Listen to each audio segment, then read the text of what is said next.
Why? It's a new covenant. Chinonzi covenant isha inyaya Europa. Sakavarume chinamato chakuswisha ropa. Uchidinda kuda ropa ririnane. Very serious rautanga kutonamata. Nekuti vasiva mepo iri kurudzi kwavo.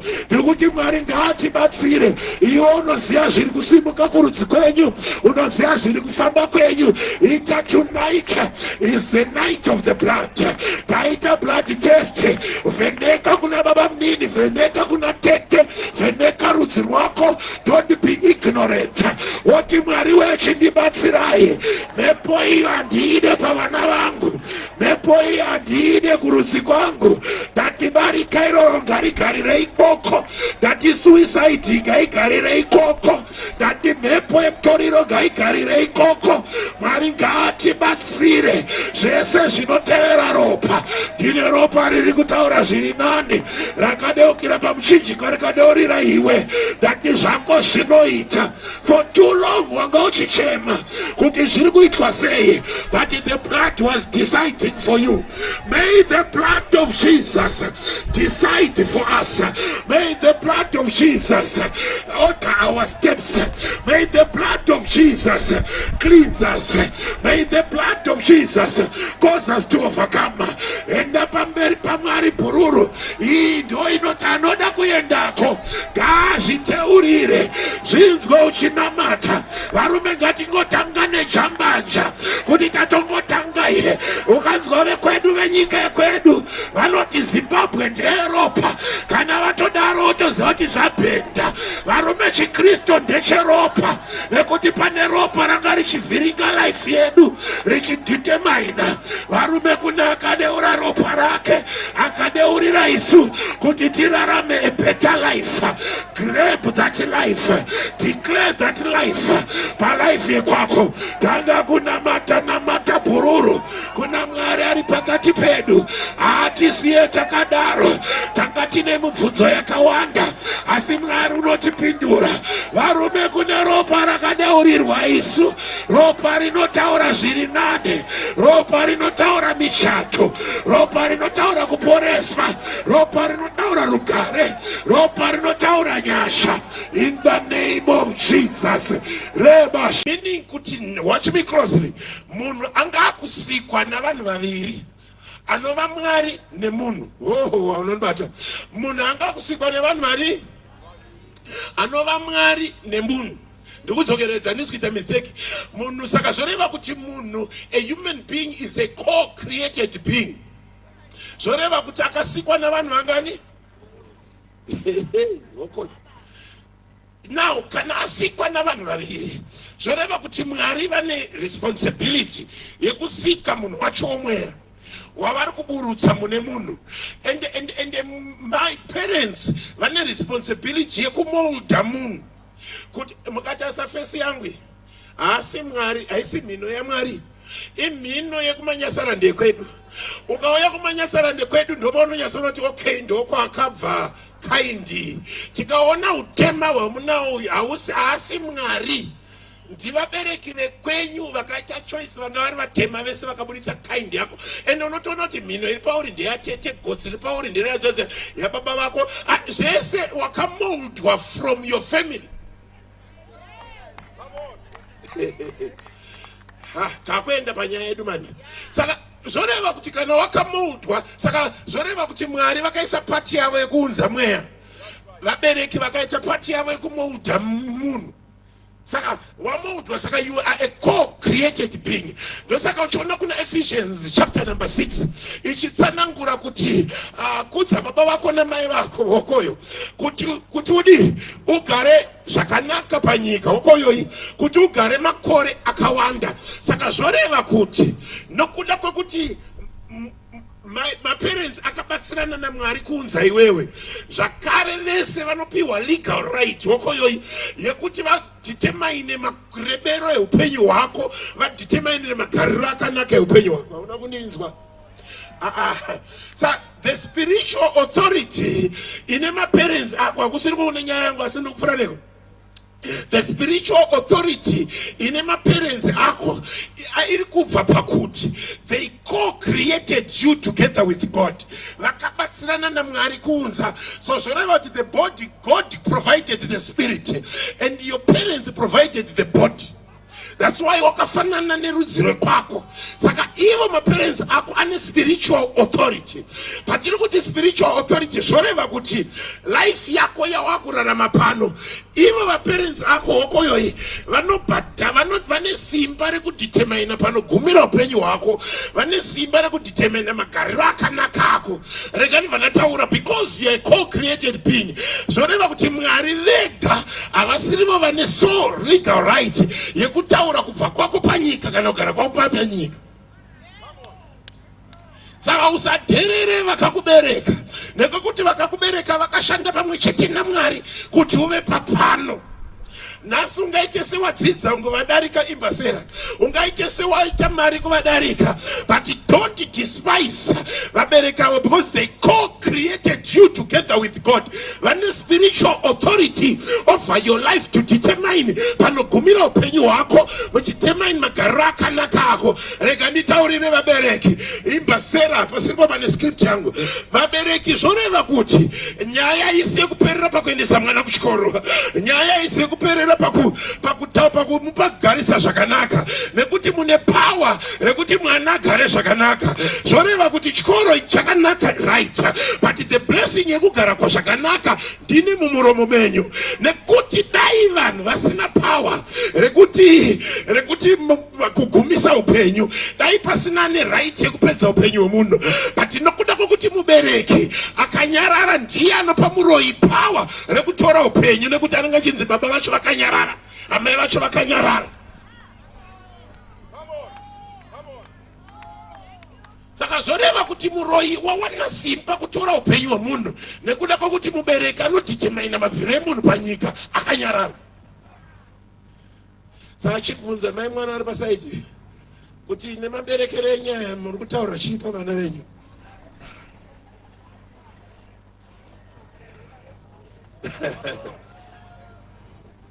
Vasvinzwa here mai mwana ari pasaidi? Rega tichienda. Saka nokuda kwekudaro machitadzoka pane munhu ndo patinodzoka panyaya yedu. Nokuda kwechikonzero ichocho tane nyaya yekuti ndo patinogona kudescribe kutsanangura salvation. Salvation kune vanotsanangura vanoti salvation munhu aponeka one nekuti munhu ane progressiveness, ane progression. Saka salvation inonzi we are saved, we are being saved, and we shall be saved. Pavanenge vachidaro vanenge vachitaura our tripartite nature kuti patinotendeuka nhasi our spirit is being saved, our soul is our spirit is saved, rather our soul is being saved in the process of being saved. Our body shall be saved. Saka munhu aponeka one. Vasvinzwere memana munhu aponeka kawani mweya ndounopona kutendeuka nhasi woberekwa patsva. Our soul inouya ndosaka tichiuya kuchechi nekuti our soul is in the process of being saved, nekuti tinenge tichirenew our mind using the word of God. Saiwo kurova kuchechi kuitira utsinye your soul, because ndopa unonzwa kuti work out your salvation with trembling and fear. Why? Nekuda kwokuti our soul is being saved. Nindi nyama iyo aina kutendoka. Ndati ufa wazviziva kuti nyama iyi haina kudi chakatendoka chi ukatambira padhuze nayo ndopa unozonoti rega tisiye ikoko, rega tisiye. Saka nokuda kwekudaro tachinda pacrisis now yekuti now my parents ane power raanaro, but pane power Leviticus antaura kuti there is life in the blood. Saka zvoreva kuti now the life of a body is in the blood. Now the moment patinoti there is life in the blood ndo patakuchiuya manje kuti my parents, now watch me closely, zvaanoita zvinoaffecta vana nekuti ndivo vakaparticipate pamwe chete naMwari kuunza munhu. Whatever they do will affect vana vanoaffectwa through the blood. Watch me closely. Ndosaka nhasi takuda kuita blood test kwese uku ndachida kuti tizonoita zero ina takuchiita blood test nekuti ukaona zvinhu zviri muropa redzinza rekwenyu wobva waziva kuti zvinhu izvozvo zviakuaffecta iwewe. Watch me closely. Rega nditore test case. Takutora Abrahama baba vekutenda. Abrahama baba vekutenda vane zvinhu zvavakaita sababa zvakaaffecta rudzi rwese. Watch me closely.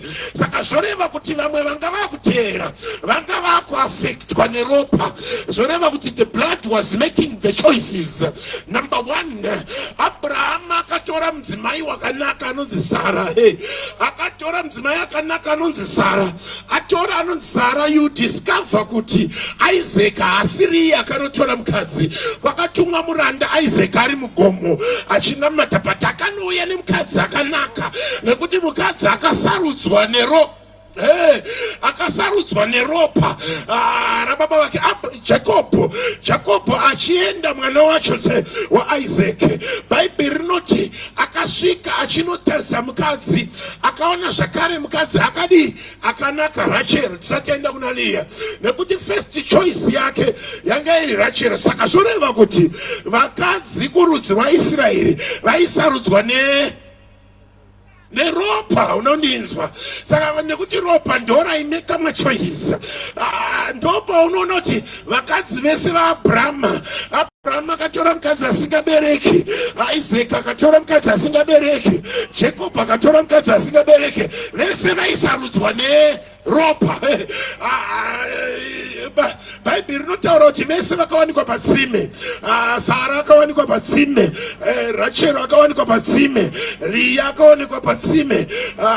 Vese vana Rebecca vakawanikwa patsime nekuti location yaitodeterminwa neropa. Tauya uzoita blood test.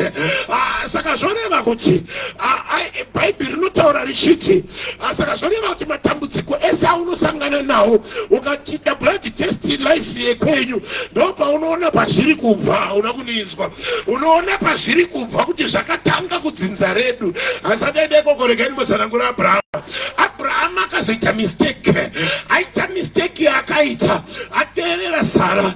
Bhaibheri rinotaura richiti vakaita Ishmael. Vaita Ishmael was the firstborn. Ivo vavaita disinherit Ishmael. Vavamuendesa vamudzinga vana kumupa nhaka. Pavakadaro hakuna kurudzi kwaIsraeri firstborn yakawana nhaka. Unondibata? Nekuti zvakaitwa nababa Abrahama. Ngatichienda kumwana wacho Isaac achibereka vana vake vaviri vakaita hondo vari mudumbu. But Bhaibheri rinozoti aita hondo Mwari vakazotsanangurira Rebecca kuti muombe achasevha mudiki nekuti baba Abrahama vakadzinga firstborn vakaisa muropa kuti firstborn hawane nhaka. Saka chiona pano Bhaibheri shoko raMwari rinotaura richiti Esau akuda birthright. Mai vakasimuka vakati hazviite ropa rakutanga kuramba kuti Esau hawane birthright. You discover Jacob akabva atora birthright. Jacob atora birthright. Jacob kunyangwe vana vaJacob hapana Reuben akauya. Reuben ari firstborn haana kuwana nhaka nekuti ukaberekwa kurudzi rwaAbrahama ropa rako rinoramba kuti firstborn hawane nhaka. Saka zvoreva kuti ropa raidhisaidha. Baba Oliver Mtukudzi vakaimba vakati zviri muropa wemandiraze. Mai mwana tikati Mwari ngaakubatsire. Imwe hondo yauri kurwa nayo iri kubva muropa. Takuita blood test manerano. Mwari atibatsire nekuti ana chiremba havarape kana vasina kuita blood test kuti nyaya yako yanetsera papi. Nekuti iwe Reuben hauna chawaita but uri kunzi hauna nhaka. Inyaya yeropa rekwawakaberekerwa. Mwari ngaatibatsire. Endanoverenga Josefa akauya nevana vake vakaberekera Chipita vakaberekera diaspora achiuya navo kuna Jacob. Akaona Jacob achipesanisa maoko nekuti kurudzi rudzi rwaIsraeri hakuna firstborn inogara nhaka nekuti ropa riri kuramba.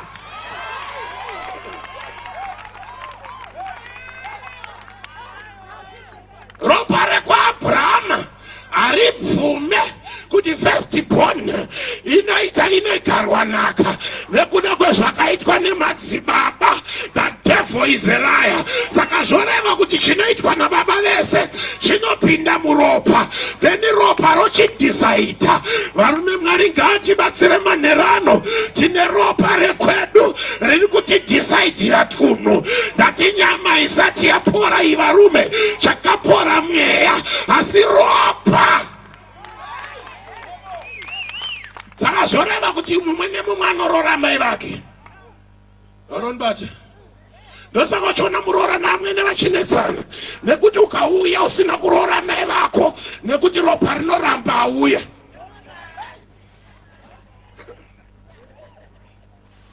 Ropa rekwenyu riri kuti kudii? Ndora taitira musasa manherano tibvunze kuti muropa menyu munei. Waraiti pane mumwe anganetse. Bhaibheri shoko raMwari rinoti Jacob achienda Bhaibheri rinoti akanovharirwa Leya. Ndizvo achinovharwa Bhaibheri rinoti akapiwa mukadzi anga ane gauni akafunga kuti ndiRachero asi iye anga ari Leya. Mangwana makuseni achiita hasha haana kuziva kuti aiwa nyaya yakaitamba mudhara wake yamutera. Vari kuditswa here? Nyaya yakatamba mudhara wake anditera yamutera because akanovhara baba wake achipfeka hembe dzegamera akati ndinonzi Esau ndiri Jacob. Saka zvoreva kuti baba mukuru matora blessing nekuvhara mudhara. Rega tichiona yawadyara iyi achinoona Leya aona Rachero. Bhaibheri rinotaura richiti ropa rakati mukomana uyu anovhara nehembe chimupai gauni riri pana Leya nekuti pese paaitaura paibuda mazita maviri aiti akati ndiRachero iye ari Leya nekuti iye akati ndinonzi Esau iye ari Jacob. Saka yawadyara iJacob unozoigona here? Pakuda kunorora akashamisika nemamhepo akatanga achiuya kulaifi yake. The devil is a liar.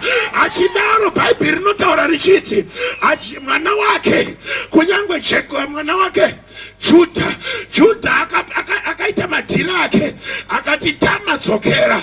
Tama akati ndinoziva rudzi rwekwenyu rinovharwa nehembe. Akauya akapfeka hembe seprostitute nekuda kwekuti sekuru vakavhara nehembe. Saka ndinokuvhara nehembe ndati Jacob yawatanga iyi unoigona here nekuti waisa muropa zvinhu zvakaipa. Vana baba nana mai kana uri mubereki usatange nyaya usingagone kupedza. Ndati Jacob unoigona here? Arega ndiende vana vacho. Bhaibheri rinoti Jacob akaita mariro achipiwa jaketi achipiwa hembe yaJosefi. Zvikanzi Josefi afa nekuti baba makatamba nehembe vharwawo nehembe. Akaita funeral akaviga hembe asi Josefi haana kufa marume nekuti akavharwa ndosaka Jacob paakauya Josefi haana kugona kuropafadza Josefi nekuti aigona kuropafadza munhu waakaita mariro. Ndosaka akatiunza vana vako. Rega ndingopa revelation embasera yekuti ndosaka uchiona Jesu haagone kuropafadzwa naMwari nekuti akaitirwa mariro pamuchinjikwa. Ndosaka vakunzwuya nevana vako Mwari akuropafadza naWilliam Manyasarande nokuda kwokuti Jesu akaitirwa mariro paakafa.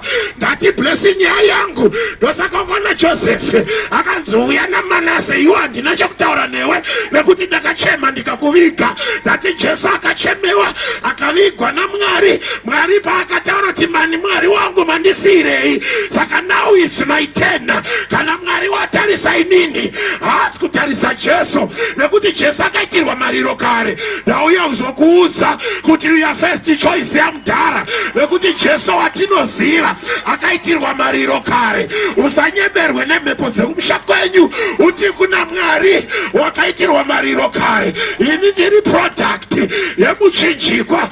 Manheru anoti kuti Mwari ngaatibatsire tive neproduct inobuda pamuchinjikwa. Mwari otiropa.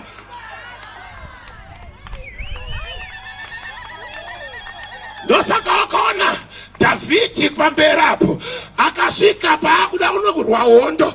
Bhaibheri shoko raMwari rinoti akanzi naSauro baba mukuru uyo akatanga kurwa ari mwana biki uyo achitaura Goriati. But Bhaibheri rinoti akapiwa hembe dzaSauro abva ada kuzipfeka. So akati rudzi rwekwedu ndorine mhepo iyi yekuti havadi kundiona ndichirwa nehembe dzangu. Vakuda kundipa hembe dzaSauro kuti vanhu vakonfusike kuti ndiana wina.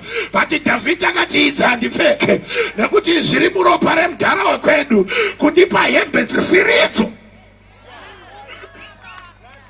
Ndopa akadambura akati iyi nyaya yehembe handishaida, ndakuda kumira zvipangu. Pane vamwe vanhu vari pano vanoti kana vachirarama anoita chinhu panokomentwa mumwe nekuti wakachinjirwa hembe nekuti iwe hauchazivikanwa. Iwe unotoita kuti ndini ndaita kandi mai mwana dzikamai wakachinjirwa.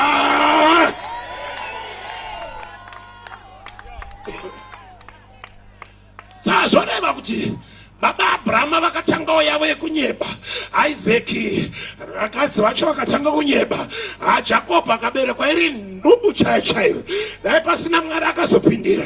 Saka zvoreva kuti zvese zvaiitwa zvichikonzera zvichipinda nemuropa. So whatever happened nana vasharukwa zvaiafekta vana. Saka isusu tiri kuti iwewe tanga kuti tichitaura, tanga kutarisa rudzi rwekwenyu, utange kuita blood test kuti zvii zvavakatanga zviri kundiafekta nhasi. That devil is a liar. Pana Mwari watiri kuda manherano anochinja zviri muropa. Wakanzi zviri muropa wema ndirase, but nhasi wema unorasika. Vari kuzvinzwa remai mwana dati nhasi pane yatavinga yekuti wema ngaurasike. Bhaibheri shoko raMwari rinoti Jacob achitifamba Davhidhi yeye. Davhidhi anga ane madzimai matatu mugenealogy yake. Manga muna Tama anga ariko akaita makuna naTezara. Pakazobuda zvimwe muraini rake ende munotasa Pereza chibuda. Vakapesana futi nekuti kurudzurwa atipike firstborn yakabuditsa ruoko ikaiswa pande. But akazobuda akabuda ari mumwe akanzi wabuda sei zvikanzi ropa redu hari blese firstborn. Mai mwana uri kuafectwa neblood choice. So whatever is happening in your life is a blood choice. Saka Davhidhi anga natama uyu mubloodline rake akadresa seprostitute. Mukadzi mulaini make manga muna Rakabu chifeve okoyo. Combination iri madzimai ari mulaini reDavhidhi. Davhidhi achibva ipapo pakapane mudzimai arimo mulaini yanga ingoti kuti Tama toti Rakabu chifeve anga arimo. Woona kuti nyaya yacho madzimai ayo aitozivikanwa nekuti life yavo inga iri straight. Wechitatu anga ari Ruthi aibva kurudzi rwemakuna rekuti vana vakaita rudzi nababa unodinzwa ndo rudzi rwemakuna. Ivavo ndo manga muri mulaini maDavhidhi. Takuuya pana Davhidhi anotatarisana naBheshebha, mhepo yemadzimai ekwake.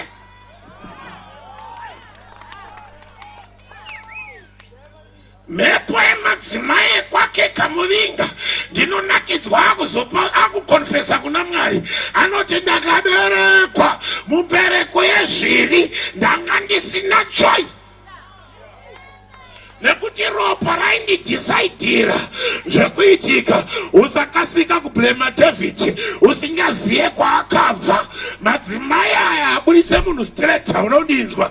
But ndinofara hende kuna Jesu tingoichaisa nyaya yacho. Bhaibheri shoko raMwari kuna Mateo chapter 1 verse number 3 rinolista madzimai yawo pagenealogy yaJesu. Ini ndinoti nhai iwe Mateo wakashaya here kuti Sara, Rebecca kusheka kana ni madzimai anga ane respectability vanga vari muraini raJesu. But Bhaibheri rinoti aewa anga pana Tama anga aripo, panga panga Rakabu chifeve anga aripo. Inzwa Mateo matsananguriro akuita ropa raJesu. Naiwe Jesu uchararama here nekuti shekuru wako Davhidha havana kuigona nyaya yemadzimai.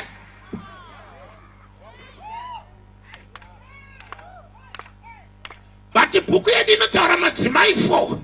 Inoti naiwe Tama iwe Rakabu chifeve, naiwe Ruthi kobva kwawedzerwa Bhetshebha uyo kuraisa murume.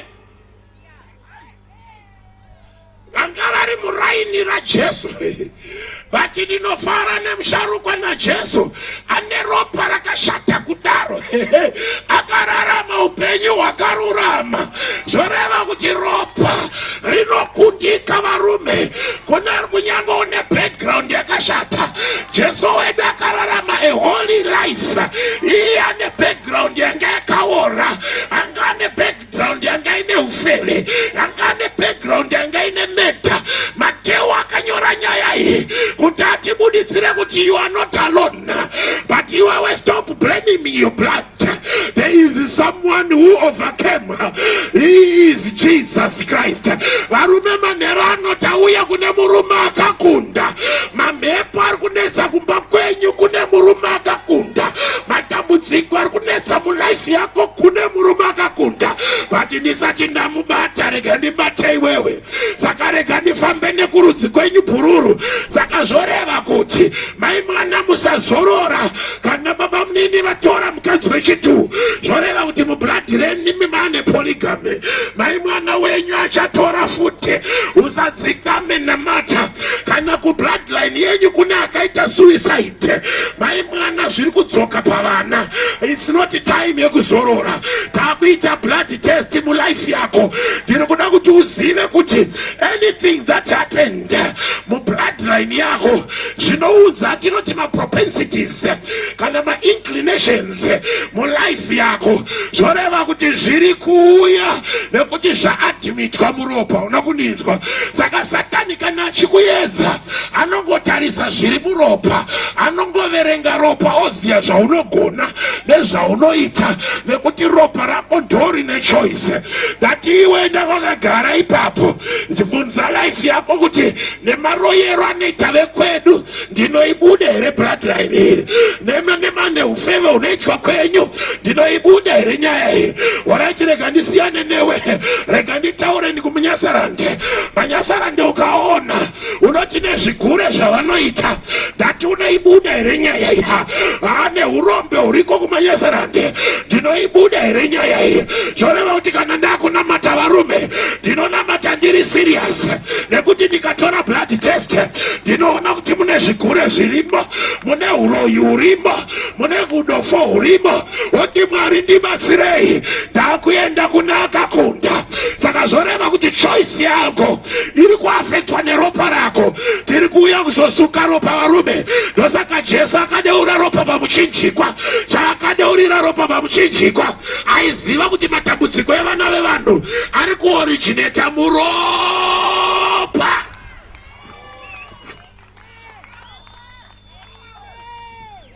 Ropa rako riri kuti chinasi.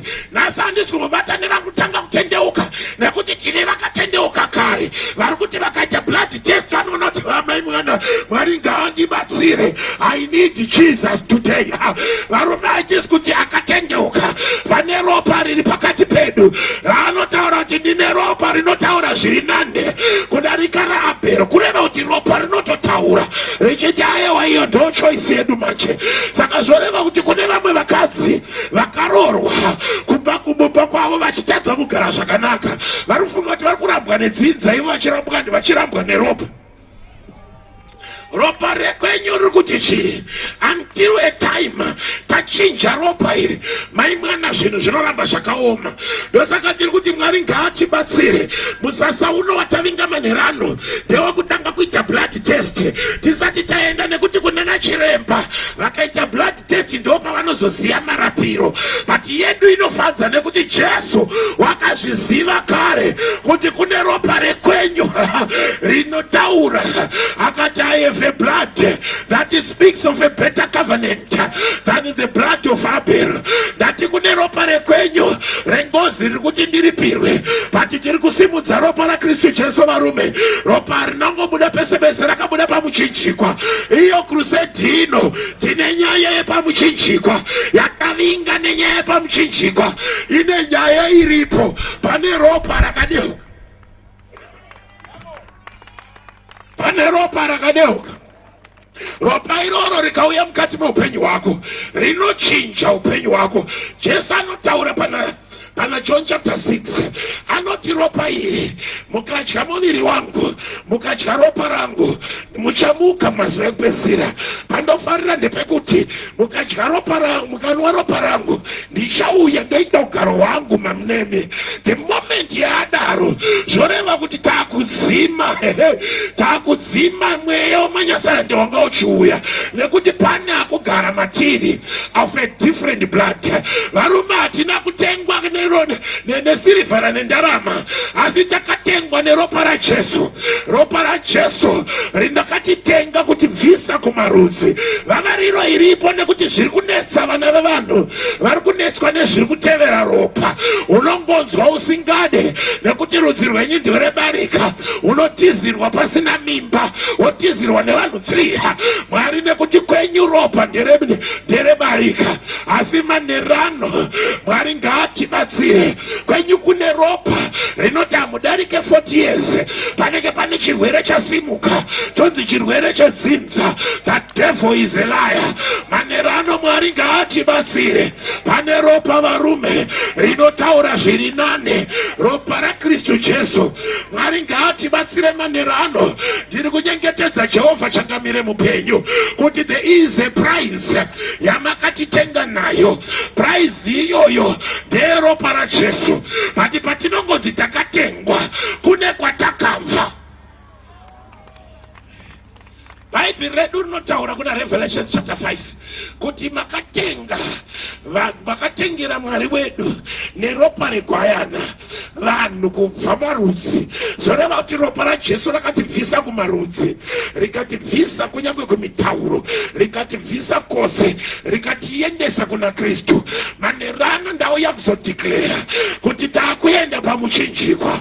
Pamuchinjikwa pane chakadeukapo chataakuda kuti tiri kuda spiritual blood transfusion. Taakuti ropa rangu richinjwe nekuti mhepo dzechinyasarande dzikanditevera hadzindigone, dzinondivhiringa. But Jesu ndiye akakunda mhepo yaTama naRebeka, akakunda mhepo yaBhetsheba yanga iri muropa rake. Zvoreva kuti ropa rake riri tried and tested, rinokunda nhasi. Manerana handisi kutsvaga vaya vari kuuya vachitoda kutendeuka, hatinotaura izvozvo mangwana. But ndiri kuti wese aita blood test, iwe unoziva paumire nometa kuti muri makatendeuka gore ripi, but unoona kuti ropa iro riri kutitevera. Today tiri kudamboririsa the blood of Jesus. Reba shaka tinamboti ropa raJesu ritibatsire, nekuti taakuda kunatswa, nekuti tine maKristu mazhinji ari kufunga kuti marriage iri kuvava, asingazive kuti ropa remurume riri kuti mai mwana mpagare pano. Asi taakuda kudana ropa rinotaura zviri nane, kuti ropa rekurudzi kwedu rikasimuka unotaura kuti handichashandisa iroro. Pauro akati handichini ndinorarama, asi ndiJesu anorarama. Pauro anoti tiri vana vaAbhurahama nekutenda. Kana tatotanga nenyaya yeropa, zvoreva kuti rudzi rwaakuchinja. Vazvinzwa here? Rudzi rwaakuchinja. Saka zvoreva kuti kutendeuka maSamueri ndekokutochinja rudzi. Hauna kundinzwa? Ndekokutochinja rudzi. Nekuti ukatendeuka uri munyasarande, ropa rechinyasarande rinodictate life yako. Ukatendeuka uri muzezuru, ropa rechizezuru rinodictate life yako. Until you come to a family yandinoti ndakuenda kumuricha. Varume ndinoziva kuti chechi dzaingonzi chechi, but tiri kuuya to another family, cancelling the bloodline. Zvinotevera ropa redu tichizvikanzura. Ndiri kuti Mwari ngaatibatsire. Takatengwa ropa rimwe chete. Saka we are one family ya Kristu Jesu. Endanobvunza pamuchinjikwa wakatidzimira rugwaro runopikisana nesu pakubata kwaro akarirovera pamuchinjikwa. Ndinoda kuti Mwari atiwane mukana manherano tiende pamberi paMwari utange kunamata. Tanga kunamata nelife yako, tanga kunamata nemarriage yako, tanga kunamata nevana vako. Kana uri intercessor iti Mwari, vana vangu ngavafanane natete mhino kwete behavior unakudinzwa, ngavafanane nasekuru stepe kwete mafamba gariro. Ndiri kuti Mwari ngaatibatsire, let them possess kufanana masimilarities papoti asi kwete character nemhepo dzinotevera. Ndiri kuti Mwari ngaatibatsire varume kuna akatitenga pamuchinjikwa. I am pointing you to the cross. Nekuti pane muchinjikwa uriko, iwo muchinjikwa unoshandura life yako. Tanga kuita blood test mulife yako, wotanga kuziva kuti kune akanditenga akakunda zveropa. Nekuti kana zviri zveropa zvinodawo ropa, waigona kunamata nekuita sita nekukwira makomo. Haunoziva kuti nyaya iyi nyaya yeropa inotoda ropa. Ndosaka uchinzwa Jesu achiti iri ropa ndorinodeurirwa imi. Why? Nekuti it's a new covenant. Chinonzi covenant icha inyaya yeropa. Saka varume chinamato chekuswisha ropa. Uchiti ndakuda ropa riri nane, vari serious vakutanga kutonamata nekuti vaziva mhepo iri kurudzi kwavo. Ndikuti Mwari ngaatibatsire. Iwe unoziva zviri kusimuka kurudzi kwenyu, unoziva zviri kufamba kwenyu. Ita tonight is the night of the blood. Taita blood test. Vheneka kuna baba mnini, vheneka kuna tete, vheneka rudzi rwako. Don't be ignorant. Woti Mwari wechindibatsirai. Mhepo iyo handiide pavana vangu, mhepo iyo handiide kurudzi kwangu. Dati barika iroro ngarigarire ikoko, dati suicide ngaigarire ikoko, dati mhepo yemutoriro ngaigarire ikoko. Mwari ngaatibatsire. Zvese zvinotevera ropa, ndine ropa riri kutaura zviri nani, rakadeukira pamuchinjikwa rikadeurira iwe. Dati zvako zvinoita. For too long wanga uchichema kuti zviri kuitwa sei, but the blood was deciding for you. May the blood of Jesus decide for us. May the blood of Jesus order our steps. May the blood of Jesus cleanse us. May the blood of Jesus cause us to overcome. Enda pamberi paMwari pururu. Iyi ndo inoti anoda kuendako ngazviteurire, zvinzwe uchinamata. Varume ngatingotanga nejambanja kuti tatongotanga ihe. Ukanzwa vekwedu venyika yekwedu vanoti Zimbabwe ndeyeropa, kana vatodaro utoziva kuti zvabhenda. Varume chiKristu ndecheropa, nekuti pane ropa ranga richivhiringa life yedu richidetermina. Varume kuna akadeura ropa rake akadeurira isu kuti tirarame a better life.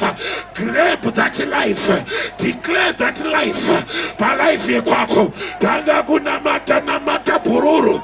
Kuna Mwari ari pakati pedu, haatisiye takadaro. Tanga tine mibvunzo yakawanda, asi Mwari unotipindura. Varume kune ropa rakadeurirwa isu, ropa rinotaura zviri nane, ropa rinotaura michato, ropa rinotaura kuporeswa, ropa rinotaura rugare, ropa rinotaura nyasha. In the name of Jesus. Reba shikabayata. Endanovhunza kunyangwe Revelations chapter 12 anotaura kuti vakamukunda neropa regwayana. Today we are claiming our victory. Claim your victory today by the blood of the Lamb. Varume kune ropa rakashanda kudenga rikakunda wakaipa. We have a powerful weapon today, the weapon of the blood. Declare the blood upon your life. Declare the blood upon your children. Declare the blood kunyangwe pa business rako. Declare the blood kunyangwe kubasa kwako. Dati ngazhinzwe manager anonetsa kwenyu, ngazhinzwe vanonetsa kuchikoro kwenyu. Declare the blood tine ropa ratakapiwa kuti vakamukunda neropa regwayana. Manerana hatina chimwe chatinacho, tine ropa rakadeuka pamuchinjikwa. Iro ngarifambe pakati pedu, iro ngaribate pakati pedu. Evangelist,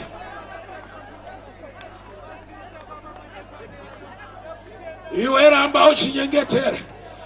Ita mhepo dzerudzi hadzichandigona muzita raJesu Kristu. Namata, just some 30 seconds. Take your time and declare and declare in the name of Jesus. Declare today that by the blood of Jesus. Declare today in the name of Jesus. Namata uri pagamira ipapo, taura, take your 30 seconds in prayer. Utaure nyaya zako uzione ropa la Yesu. Unaswali kuti munhu akaitira favor hana. Ndipenina. That's right. Ai muprovoka kuti asikana kana takayapa rumba ndakuya zotandara. Munhu ngabereke. Muda kukamfota na ibaba. Eukana ndiani problem murume wacho. Anota more than 10 cents to you. Do not worry. I have a reason to worry. Kana mamu yachibereka pano kwa yangu nyaya mwari vaitadze. Usaiswe mcomfort zone nyenyati nogonekwa na mwaru uyu. Don't worry. Chikuru kufemereka kauko. Chikuru kudya. Kudya kuri kudyika. But zvinovaka miviri reshi. Ndinoti pane kumwe kurwara kwokuti ukazoenda kuna chiremba aupiwe mushonga unoudzwa chikafu chekudya. Unononyorerwa chikafu, try my carrots, try my grapes. Problem yako hakusi kurwara, kusadya zvinovaka. Saka una problem yekusadya uri kudya wrong type. Yozonza no problem chero dumbura guta baba chikuru kuguta waguta nei. Bosi pane kumwe kurwara kwokuti uchanyorerwa futi chikafu kuti mapirits. Kuna kuti uri kuguta nezvisiso. Ende vanhu vachitokusimbisa. Ndakati ukaona mubucha mune nzondo raisaine kuti huku yacho yanga iriko kwete last year. This week kuna atakura miviri wese akakusira tsoka. You've what it's okay, so long life. Life. Iwono zati munhu wese zvakanaka anozvida. Let's be real. Hakuna sikade chakanaka. Settling for the less haisiyo pfungwa yako. Pressure. Sai kuti wakapashika sei. Nokuti mastage atakaita unakuita nesu. But uchalauta at the hand of God is supernatural. Vakandibvisa muguru vakandisa pazvigaro. Havana kumbonditesta palevel epakati from guruwa pachigaro namachinda. Wamwe wachitaura so. Ndakazofunda ndikaenda ku Oxford, ndikazoenda ku South Africa, ndikaenda pa Fort Hare, ndikaita degree, ndikazoshanda ku embassy, ku NGO, ndikazowana mari yangu yekupeya kana ndikavaka imba iyi. Iwe unongomira woti kwese hakuna kuendwa sikudenga kuna Mwari. Come on. Vanhu vane formula dzavakajaira. Zvava ne team yebhora. Team yebhora kana ichita training vandzitsa mastriker goesa. Because you win by scoring goals. That's right. But the complete truth, you can also win. Musina kugoesa. Enemy yazvigoesa kunonzi kuchunira. Asa uzizive. Munotopiwa trophy musina kugoesa vazvigoesa vega. Zviriko. Hazvitrainwe asi zviriko. Aiwa hazvipractice izvozvo. Kuti chero matambira amaita vanozvigoesa vega. Havatrust izvozvo. Asi mamiracles ariko. Kune timu yakapiwa trophy isina kugohwesa. Ava vaida kungodzorera kuna kipa ndobva varasisana. Hama dzangu Satani pane paanombochunira. Achitoti iwe haugohwesa hapana chinoitika. Iye ndiye anokonzera kuti urigohwe kwake. Wongoshamisa wakusimudzirwa. Nokuti paada kuita dofo ukasaita madegree wakaita house girl. Mwari ndokubva akupa murungwane moyo nenyasha neupenyu hwako. Ndokubva akutsvagira stand ukavaka imba yakavakwa nedegree yakavakwa uri house girl. Kune Mwari anosvetukisa mastage. Hazviitwe neshasha zvinoitwa nenyasha. Don't look down on yourself. Kuti manje vamwe vakaenda apa, vakaenda apa. Vamwe vakupa kurarama asi panyasha takasiyana. anobvira akambaira ndakanzwa mwachiti kana watenga kamuta akasoka ukati shande wotopa kamari woswapa woupgrade uchisimudza uchidai ndinzwana uchidareni makambowanzwa vanhu vemboti kana zvanotodzana baba apa ndekutangira bati ukazoita kamari so unongoita swap wotopa wopinda mubenzi iorder dzavo kuna mwari anongoti ibva uko kuGD6 makaswapa ipi zvakabhadharwa pamuchinjikwa izvi isati swape card dzinongoswapwa nenyasha zvairire kanupe a tip of wisdom mulife. Trusta munhu anoti ndinokuvenga anenge achirevesa wasingafanira kutrusta munhu anoti ndokuda nokuti vamwe vacho vanokunyudza vakakunyepera kuti vanokuda yekuti ndokuda inobetray kudarika I hate you handikufarire ijoyi mutoko but ndokuda yakatakura zvakawanda. Indakazoona mubhaibheri kuti kiss is dangerous. Jesu kuti abatwe Judas akati pautodakarika kiss mumuzive you don't want to miss your kisses unotengeswa panobatwa munhu kiss yakabviswa kubva kudhara ndo yauri kuchemera hambo ndi kiss unokiswa usingadiwe zvinoita wana unokisana mutauni usambonetsika zvako inoshanda zvakawanda kiss pontengeswa munhu unovengwa zvekuti unokiswa zvekuti unofundzwa kuti uri kudiwa. Nguva yekututa mvura iriko panguva yekututa mvura usatarisira vanhu kukubhiga nekukuremekedza kuvimba naMwari nekuita zvinotaura Mwari zviri padunga munhu. Mwari chavakanakira haurambe uchingotuta mvura pane change inofanirwa kuitika. Ndauya kuzoprofita shanduko murelationship mubusiness ramba uchitrasta Mwari ramba uchiita kuda kwaMwari chandinongoziva bedzi pachane testimony yakasiyana nemamwe asamfundisi kuti tizashandere ndikuti shanda uri muna Mwari mukuteerera Mwari urarame nenyasha nyango uchishanda nokuti salary out of grace is stress. Funga ya unotambira nemhuri yako dai vaipa mari ngemhuri yauinayo zvazviri fair. Hawana basa kuti une 6 unongopiwa 150 unyezondo vanhu vari rafa. Ndine mwana mukoma akashaika avawedzere futi. Sweat kana isina grace is stress. Shanda but put your trust in obedience.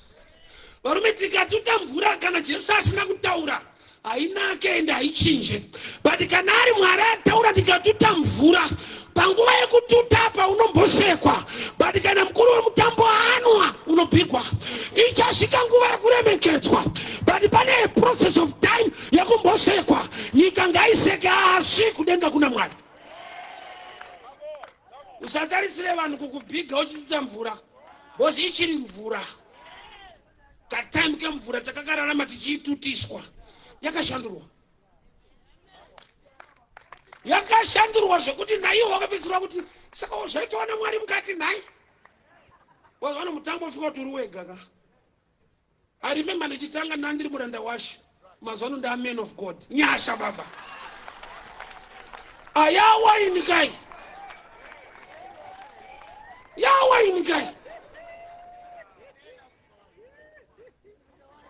muranda washe nevakomana vaitanga vada kundikansela so haunoparidzirei paroti hazvindaka zvina kurongeka vachida kutodikanzura chipo changu